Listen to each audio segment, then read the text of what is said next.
I think you'll see at least 2, if not 4 members of Congress expelled this week. Is it going to be Sherflusis McCormick, right? That's right. Corey Mills will likely have one against them, and then Tony down in Texas. And then Swalwell. So it'll be... And then Swalwell, that's right. That was Congressman Andy Ogles, and he says 4 members of Congress could be expelled from Congress this week, including Eric Swalwell, who announced today, an hour and a half ago, that he's going to be resigning. The others, Florida Democrat Sheila McCormick, over allegations that she stole federal relief money for her campaign COVID relief money. Florida Republican Corey Mills for sexual misconduct allegations and domestic violence. And Texas Republican Tony Gonzalez, who's married with 6 kids, but had an affair with a Capitol Hill intern who then committed suicide by setting herself on fire. He actually announced he'll be resigning tomorrow from Congress. He just made that announcement tonight as well. But clearly we have a problem on Capitol Hill with members of Congress sleeping with people who really don't have any power. I don't see why this continues to happen, but it's gone on for so long. And nobody trusts these people. The congressional approval rating tonight combined is 21%. Former Congressman George Santos was the 6th member of the House of Representatives to be expelled by Congress. 105 Republicans had no problem voting to expel him without due process. For fraud, he went to prison. He was pardoned by Donald Trump. Congressman, good to see you. Good to have you back. Great to see you, Rob. What is going on Capitol Hill, George? You know, here's the deal, Rob. This is actually finally the trash is taking itself out, and the American people are getting to see what such a small group of people get to see on a daily basis, which is the press corps and other politicians. Look, Eric Swalwell's entire closet of skeletons has been a known issue in Washington, D.C., yet no members of the Democrat Party, no members of the Republican Party, with the exception of Kevin McCarthy, to his credit, and no members of the media ever really did much about it because he had so much power. The darling, the media darling, the attack dog on Trump. This is not an exception. This is actually more common than I would be comfortable to even admit to your viewers tonight.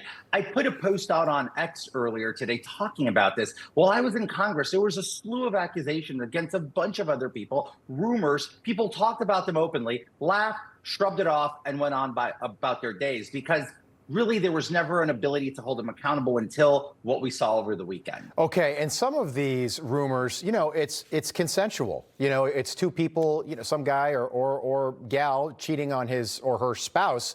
But the problem is a lot of times they're doing this with people who have no power, who work for them. And that is a problem. And with Eric Swalwell, look, I don't know how this guy is not worried about being arrested. Okay, because he's been credibly accused. We've got the headline from CNN of all places of raping a young woman who worked for him, which should be a much bigger problem than just resigning from Congress. Which, look, Rob, as you can imagine how information flows these days, people like myself and others on the internet with big platforms, we get a lot of information and we have to vet them.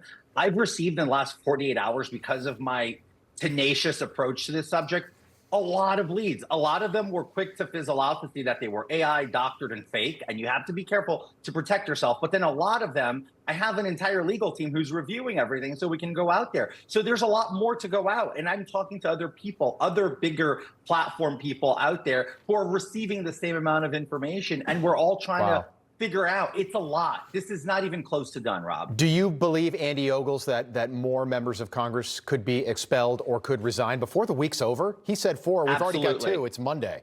You buy that? Absolutely. Absolutely. And look, I will say this. There will be at least 1 expulsion, which will be Sheila McCormick. She was in a similar predicament that I was. If she resigns, she admits guilt, which hampers her ability to defend herself at a trial. So I think she's going to go through it and get expelled. That's my opinion on that. Okay, you did not get due process. 105 Republicans had no problem voting to expel you. Okay, you didn't get any due process. What do you make of Eric Swalwell tonight? I didn't even get an entire ethics committee report like Sheila McCormick did, by the way, just making that very clear. And as far as Eric Swalwell, he's a coward. He's running away. He has no accountability. He's not facing the press. I interviewed with the press on a daily basis. I face the music. He's doing none of that. He's just going to run away. But he can't run away from the Justice Department. That's my opinion, Rob. All right, here's Eric Swalwell talking about you when you were going through everything a couple years ago. Take a look. For the last year, Democrats have asked Donald Trump to release the Epstein files. Instead, all he's done is release George Santos.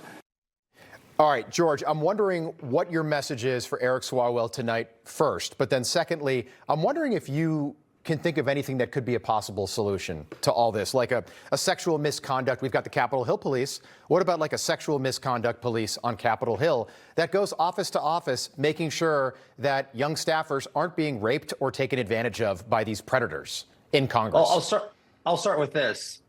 Eric Swalwell will not know peace in his life because of the entire amount of ill will he built from the American people with posturing himself as the darling of justice. Meanwhile, he was literally projecting because he was doing everything he postured against. Secondly, I think it's about high time we install cameras in every single congressional suite so Capitol Police can know what goes on in there, and there needs to be more encouragement for staffers to come forward. I put out a staff. I'm talking to folks at the DOJ and FBI all weekend long, and I said, if you sign an NDA to stay quiet on a crime and you were a victim of a crime, please reach out to me. There are remedies to this. And I want the American people to know, if you know anybody who has been a victim, encourage them to reach out because there are remedies. NDAs on something like this, there are ways to get around them. And I will love to help people seek justice, especially if you were a victim of a member of Congress. I like that, George. I think that's the right thing to do. I'll just say there should be cameras everywhere, down in the cages, in the congressional offices. Why not? Why not? If you have nothing to hide. I advocated for the cages, and the chairman told me they weren't going to do it at the time. Just quickly, tell people what the cages are, just for people at home who don't know that reference.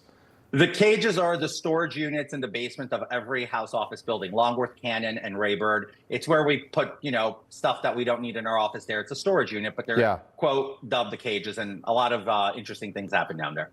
Interesting. George Santos, we'll have you back. Great to see you, Congressman. Thank you. Thank you, Rob. All right.